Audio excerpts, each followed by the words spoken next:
Today in this video, I'm going to show you how to make a very simple inventory system using C# for Unity. The way it's going to work is we have some very basic UI on the screen, and when you touch a key or pick up a key, it will update that screen to show that you have a key, a book, or a potion in your inventory.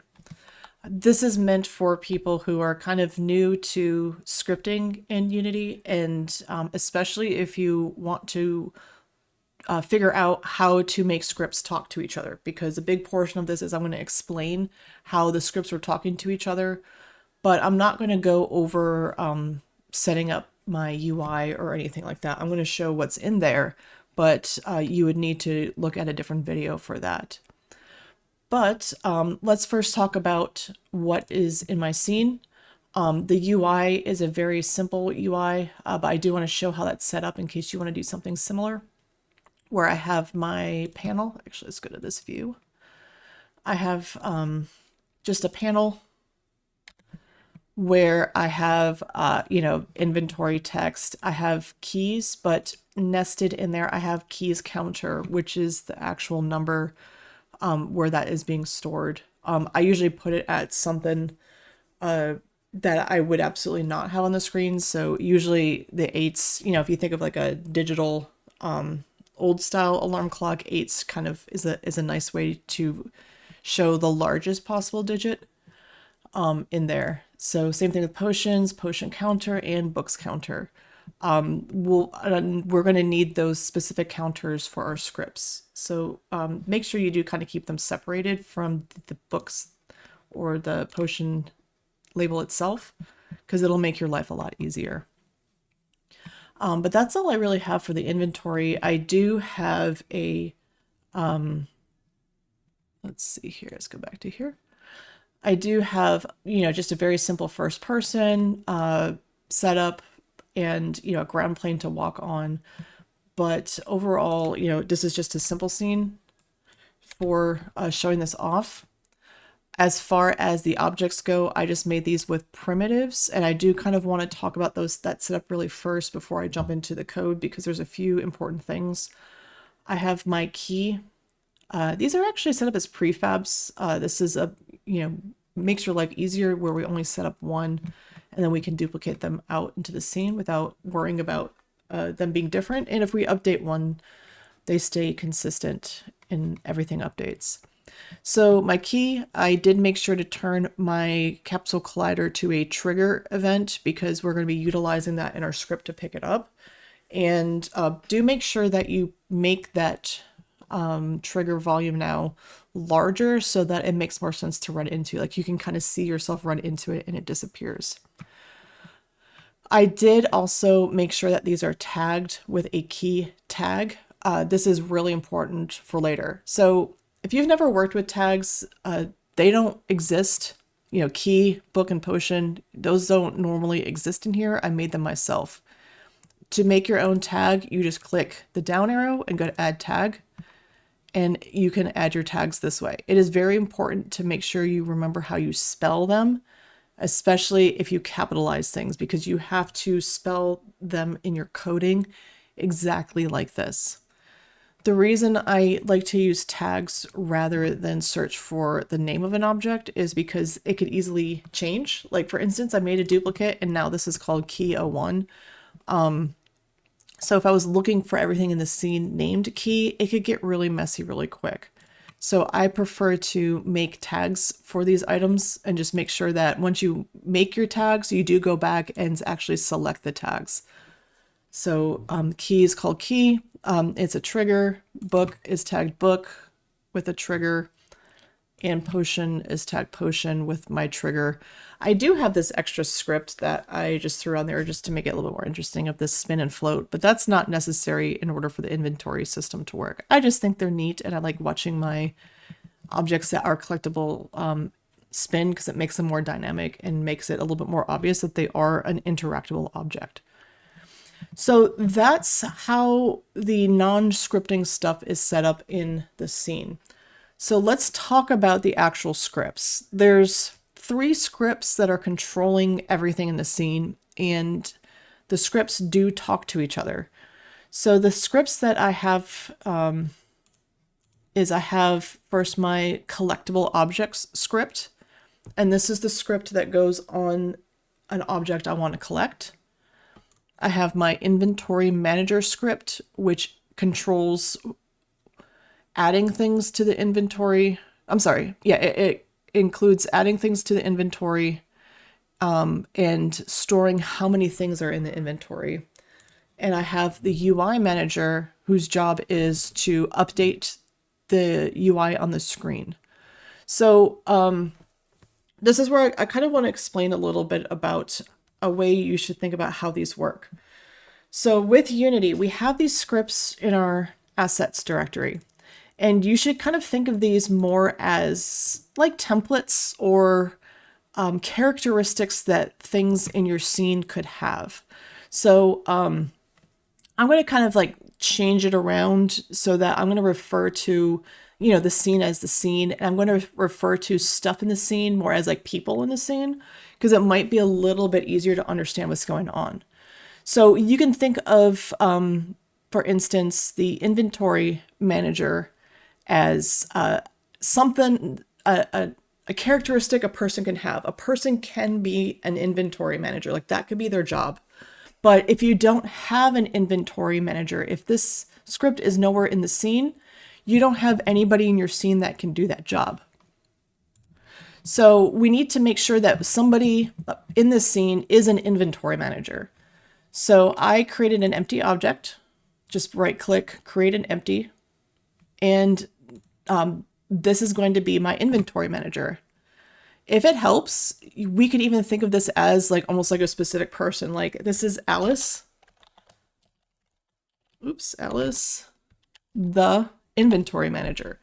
All Alice's job is to, you know, we could think of the inventory like a warehouse. Alice controls what goes into the warehouse and keeps count of how much stuff is in our inventory, our warehouse.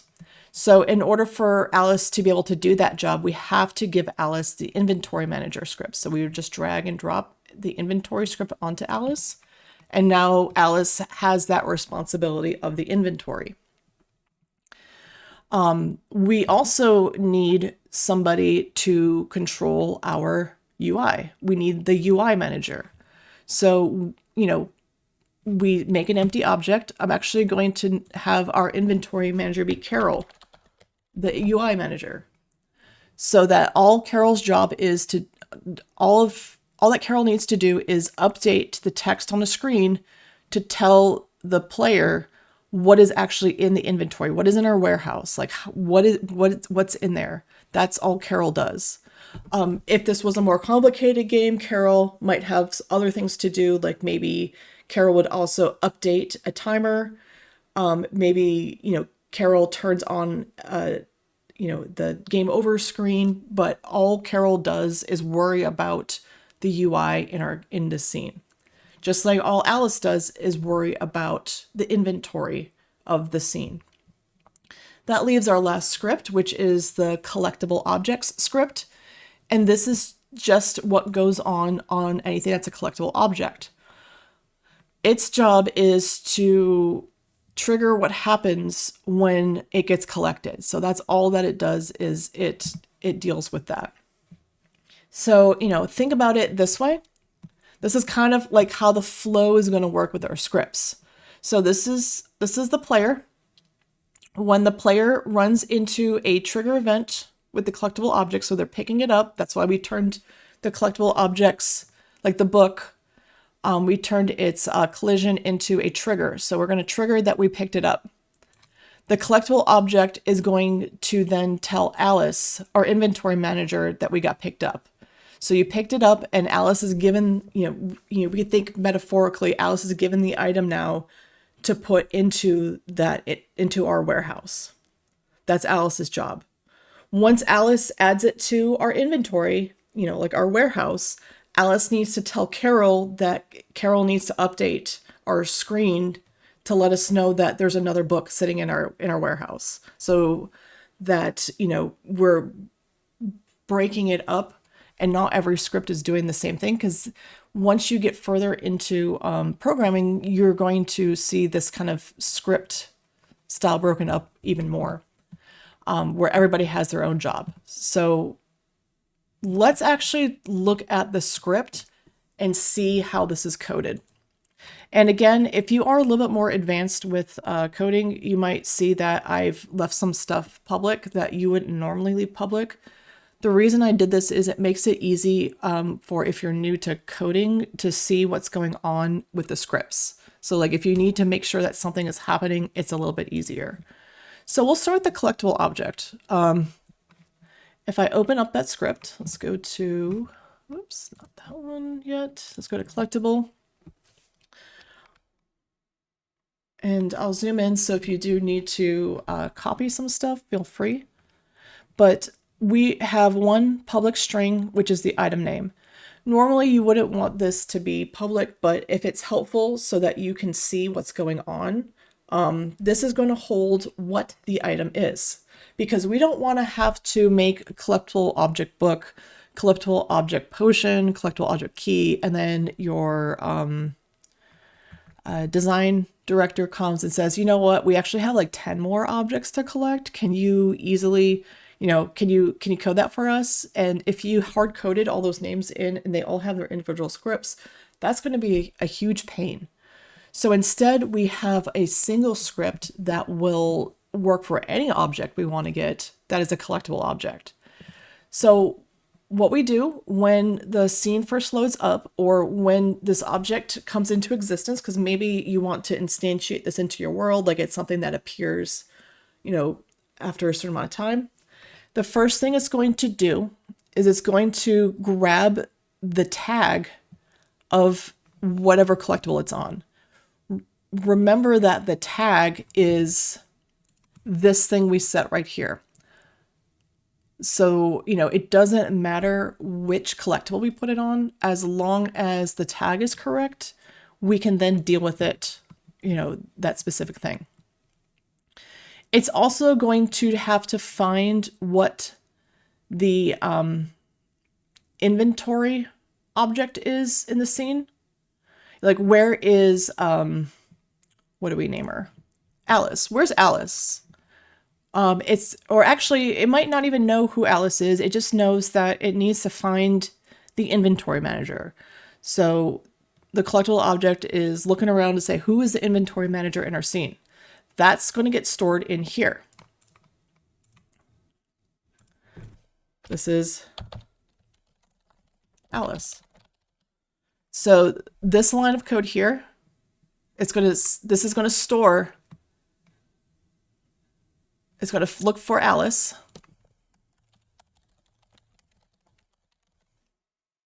Oops, sorry. This is it looking for Alice, and it's going to find Alice. And then it's going to take the inventory manager, and it's going to get Alice's ability to do inventory, and we can tell her what to do with inventory through this now. This is Alice's inventory skills. So anytime we need to tell Alice to do an inventory task, we're going to do it through this. So down here, this is our trigger event. Remember, we switched over to a trigger. So on trigger enter, if a player touches the book or whatever collectible, we're going to tell Alice that we picked up an item. We picked up whatever this item was tagged with. So the example we're using is the book. We're telling Alice, hey, we picked up a book. Then we're going to get rid of the collectible out of the scene so that we don't constantly just pick up the same object. Because usually with collectibles, you get it once and then it's gone. So this is all we need to have on our objects in order for it to collect it and then tell Alice that we picked up something. So let's look at that inventory manager code. Like, what can Alice actually do? And if we look at the inventory manager in the scene, we can see I did leave the counters public so that you can watch them go up if you need to. So we have just integers to hold on to the amount of keys, potions, or books in our inventory, or, you know, like our warehouse. And we also need to be able to talk to Carol, the UI manager. So this will give us that information of, you know, how to get in contact with Carol so that we can tell her to update that screen. So when we start, I do want to make sure that we are starting at 0. We, you know, if we're beginning the game, we don't have any keys, potions, or books. And we need to find who the UI manager is. Finding Carol. And then we're going to be able to get Carol's UI abilities. So we'd be able to call up Carol on her UI phone and tell her to do stuff for us. Okay, so we only have 2 things in here. This one is actually not being used, but I left it in here and I'll talk about it in a second because that could be a way to expand your code. Most likely with an inventory system, you'd want it, but it's not actually functional in my game. That's something that you could try to play around with yourself to figure out how to use. So when we collect our item, we tell Alice, pick up item, and we picked up the item's name. It goes over to here. It goes over to the inventory manager's abilities and it finds pick up item, and we're taking the item's name. If that item is a key, we raise that key counter. If the item is a book, we raise the book counter. If the item is a potion, we raise the potion number. And then afterwards, we tell Carol, update the inventory count on the screen. And we just give it all the inventory items because we're not quite sure which one updated. Maybe we want to just double check that everything is correct anyway. So we're going to send it how many keys we have, how many potions we have, and how many books we have. And that's it. It's all in Carol's abilities now. I did add this. It's very similar where if we wanted to use an item, we could tell Alice somewhere, like maybe if we have like a door or something, the door would call on Alice to use the item key to take the key counter down. And then at the end, we would update the UI. So let's actually see what Carol's job is. It's very simple as of right now. Carol needs to know what the key counter text is, and that's why I did want to separate these out. Remember, this is our key counter text. It needs to know what the potion counter text is, and it needs to know what the book counter text is. When the game starts, we're going to update inventory count to 0, just to make sure that everything is set correctly to 0 and not our default numbers. And then all Carol can do is if someone asks her to, we're going to run update inventory count where we tell her how many keys, potions, and books there still are. We'll just make sure that that key counter text takes that integer and turns it to a string. Since it is a text object, we can't just say keys. It gets mad about that because C#, you can't just convert an int to a string. So we have to put toString on the end of that. So each time we give Carol a call and say update the inventory, she's going to update all 3 for us just to make sure that we are set. And that's the whole script. This is the whole thing. And it's each manager in our scene doing its job. And we make sure that each manager that needs to give orders to another person knows who the other person is. So that's why Carol doesn't need to call Alice.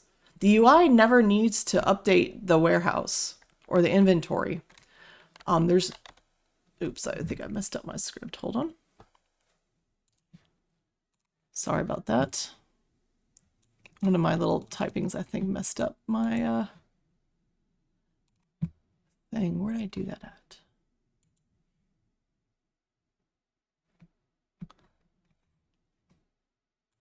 Oh, I see what happened. Because I changed the names in, um, I was looking specifically for something called inventory manager, and since I was changed these names to Alice and Carol, it got confused. So let me change this real quick. Let's change this out of Alice, the inventory manager, just back to inventory manager. We'll do that for Carol too. We'll take those out. I apologize for that. There we go. Oops. UI manager. There we go. But notice that Carol does not, or the UI manager doesn't ever doesn't tell the inventory manager what to do, because the UI shouldn't be telling the inventory manager what to do. There's no reason for that, but the inventory manager needs to tell Carol what to do. The book doesn't need to tell the UI manager what to do, because the book tells the inventory manager what to do, that updates the UI manager for you. So that's it. Hopefully you find this fun and have a little bit better of an understanding of how to make scripts talk to each other. One last time through the scripts in case you need to look. Here is the collectible object one with everything. Here is the inventory manager one. Let me zoom out so I get it all on the screen. You don't need this at the bottom though necessarily, but this is the important stuff up here. And then finally, the UI manager is very simply just this. So hopefully you enjoy the script and you have a little bit better understanding of how scripts work in the Unity scene.